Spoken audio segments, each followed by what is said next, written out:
8'de sağlık kaldığı yerden devam ediyor. Şimdi sırada uzman klinik psikolog Fazilet Seyitoğlu'nun görüntüleri var. Hep birlikte izliyoruz. Merhabalar, ben klinik psikolog Fazilet Seyitoğlu. Bugün sizlere çocuklarda sosyal fobiyi anlatacağım. Sosyal fobi, sosyal ortamlarda çocuğun kendini huzursuz hissetmesi, kendini içine kapatması ve hatta böyle ortamlarda bulunmaktan rahatsız olması. Bulunduğu süre içerisinde, örneğin okulda diyelim, parmak kaldırmamak, arkadaşlarıyla çok fazla iletişime geçmemek, teneffüslerde dışarıya çıkmamak, pek konuşmamak şeklinde örnekler verebiliriz. Bakıldığında genel olarak şöyle, hani sosyal fobisi olan çocuklar özgüven eksikliği olan, işte kendini ifade edemeyen, çok utangaç, çekingen çocuklar olarak da nitelendirilebiliyorlar. Evet, bunun bir doğruluk payı var. Yani sosyal fobik çocuklar çekingen, utangaç evet oluyorlar, gözlemleniyorlar. Şimdi sosyal fobi oluşumundan bahsedersek aslında mesela bir dikkat eksikliği, hiperaktivite bozukluğunda genetik etkenler çok fazla yüksek olabiliyor.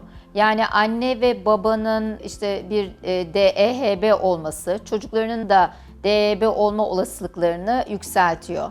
Veya takıntı bozukluklarında da öyle. Annenin veya babanın takıntılı olması çocuklarının da takıntılı olmalarına sebep olabiliyor. Ama kaygı bozukluğunda o kadar fazla genetik geçiş etkili değil. Kaygı bozukluklarındaki sosyal fobi de kaygı bozuklukları içerisinde yer alıyor. Genetik geçişten ziyade daha çok çevresel etkenler, ebeveyn tutumları etkili oluyor. Genel olarak bakıldığında araştırmalar bize sosyal fobisi olan çocukların anne babalarının da utangaç, çekingen özellikler taşıyabildiklerini, çok yüksek beklentilerinin olabileceğini veya işte sürekli çocuklarını eleştirdikleri, azarladıkları, cezalandırdıkları, baskıcı olabildikleri, saldırgan tutumlar gösterebildikleri, işte dövebildikleri veya çocukları severken bu koşullu sevmeyi çok dile getirebildikleri, örneğin işte bunu yaparsan seni severim veya sana küstüm gibi ifadeleri çok fazla kullandıklarını görebiliyoruz. Şimdi bu bahsettiğim tutumların hepsini siz yapıyor olabilirsiniz, yapmıyor da olabilirsiniz ama yine çocuğunuz sosyal fobik olabilir. Ama genel olarak anne ve baba tutumlarının dediğim gibi sosyal fobi üzerinde etkisi var. En kötüsü de hani anne babanın çocuğu çok bir yük olarak görmesi, aslında onu istememesi ve ona bakmanın kendisine çok zor gelmesi. Bunun hissini almak da çocuğa çok büyük zarar verebiliyor. Çocuğu başkalarıyla kıyaslamak, dediğim gibi çok yüksek beklentiler de çocuğun sosyal fobi geliştirmesine sebep olabiliyor. Çocuğumuzun sosyal fobisinin olmasını istemiyorsak, kendine güvenen, özgüvenli, sosyal, arkadaşlarıyla kendini güzelce ifade eden bireyler olmalarını istiyorsak, küçüklükten itibaren bazı şeyleri yapmalıyız. Nedir onlar? Mesela bir okul öncesi eğitimi kurumuna yazdırmamız gerekiyor. 36 aylık bir çocuk yarım günden itibaren 48 aylık bir çocuk tam gün olarak bir anaokuluna yazılmalı. Orada arkadaşlarıyla birlikte olmalı. Hem konuşma becerileri hem sosyal becerileri, iletişim becerileri bu şekilde gelişecektir. Çok fazla televizyona, tablete maruz bırakmamak, evde yalnız bırakmamak, evde sadece bir bakıcıyla çocuğu çok fazla yalnız bırakmamak gerekiyor. Daha çok kreşler tercih edilmeli. Ben yapamam düşüncesi sosyal fobik çocuklarda çok fazladır. Bu yüzden annenin babanın sen yapamazsın demesi veya iyi niyetle her işleri kendilerinin yapması da sıkıntılı. Neden diye sorarsanız, çünkü belki daha önceki programlarda da söyledim. Bir çocuğun başarıyı hissedebilmesi için bir şeyleri yapması gerekiyor. Bir şeyleri yapması demek de sorumluluk alması demek.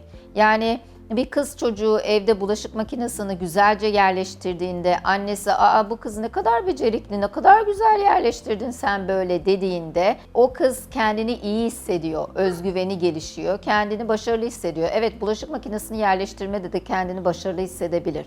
Yani bu onun gelişimine katkı sağlayan bir şey. Yani bizim illa kendimizi başarılı hissetmemiz sadece sınavlardan 100 almakla ilgili değil arkadaşlar. Çocuklar hayatın içerisinde aldıkları sorumluluklarla da kendilerini başarılı hissedebilirler. Ki en iyi özgüven ve başarı hissi bence hayatımızda aldığımız bu sorumlulukları yerine getirmek. Çocukların sizlere bir şeyler öğretmeleri de gerçekten önemli. Bunu daha önce de belirtmiştim. Örneğin bizler internette, sanal alemde onlar kadar yetenekli, becerikli değiliz. Çünkü onlar bu dünyanın, teknoloji dünyasının, dijital çağın içine doğdular. Bizler ise sonradan öğrenmeye çalışıyoruz. O anlamda gerçekten bizden daha yetenekliler. Onların bu yeteneklerini keşfetmek, size bir şeyler öğretmelerine vesile olmanız, onları kendilerine değerli hissettirecektir. Bence bu önemli bir nokta. Çünkü biz hep çocuklarımızın olumsuz yönlerine ne yazık ki odaklanabiliyoruz. Onların olumlu yönlerine odaklanmak, onlara saygı duymak, onların da bir şeyleri becerebileceği düşüncelerine saygı duymak. Sosyal fobisi olan çocukların düşüncelerinde ben yapamam, başaramam, sevilmiyorum, yetersizim, değersizim gibi olumsuz düşünceler yatar. Bu düşüncelerin meydana gelmesinde aslında evet ebeveyn tutumları etkili olmuş olabilir. Bu yüzden bu bahsettiğim davranışlara dikkat edersek bu düşüncelerin yok olmasına da vesile olabiliriz.